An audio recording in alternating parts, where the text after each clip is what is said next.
நீ, நான் காதல் சீரியல் முடிய போகுது அப்படிங்கிறது நமக்கு நல்லாவே தெரியும். அதுக்காக வந்து பார்த்தீங்கன்னா, இப்பயிலிருந்தே ஹைலைட்ஸ் ஓடுற மாதிரி காமிச்சா எப்படி?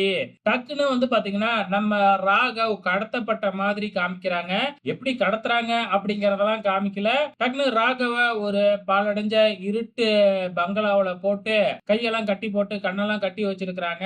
அங்க வந்து பார்த்தீங்கன்னா, நம்ம முரளி வந்து போய் ராகவ் கிட்ட பேசுறாப்ல. முரளியா பேசல, விவேக்கோட ஆளு அப்படின்னு சொல்லி தான் பேசிக்கிட்டு இருக்காப்ல. இந்த பக்கம் நம்ம அபி ராகவ அனுப்பி வச்சுட்டு சும்மா கவலையில பரிதவிச்சு அழுதுகிட்டு இருக்கிறாங்க. ஏன் தான் அவன அனுப்பி வச்சனோ அப்படிங்கிற மாதிரி வந்து பாத்தீங்கன்னா, ராகவ தனியா அனுப்பி வச்சிருக்கவே கூடாது. என்னால பொறுத்துக்கவே முடியலையே அப்படிங்கிற மாதிரி வந்து கதறிக்கிட்டு இருக்கிறாங்க. அதுக்கு ஏத்த மாதிரி சாமி கும்பிடும்போது முருகன் சிலை வேற கீழ விழுவுது. இதனால இன்னும் ரொம்ப கவலையாயிடுறாங்க. இங்க வெளியில வந்து பாத்தீங்கன்னா, எல்லாத்துக்கிட்டயும் சொல்லி ராகவ் ஃபோன் போகவே இல்ல. அப்படிங்கிற மாதிரி சொல்லிக்கிட்டு இருக்கிறாங்க. ஏன்னா ஃபோன் பண்ணி பண்ணி பார்க்குறாங்க.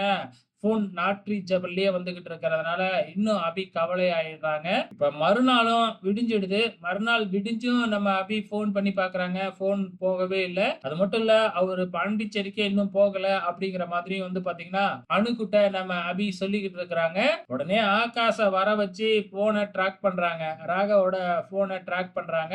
சோ அந்த அட்ரஸும் கிடைச்சிருது. அந்த அட்ரஸ்க்கு வந்து இவங்க எல்லாமே கிளம்பி போற மாதிரி இன்னைக்கு காமிச்சிருக்கிறாங்க. சோ டக்கு டக்குன்னு வந்து பார்த்தீங்கன்னா, ஹைலைட்ஸ் மாதிரி தாங்க இப்ப ஓடுது. ஏன்னா முடிய போகுது இல்லையா? சோ சீக்கிரமாவே முடிய போறதுனால வந்து பார்த்தீங்கன்னா, இதுக்கப்புறம் இப்படிதான் டக்கு டக்குன்னு முடியும். சோ வெயிட் பண்ணி பார்க்கலாம்.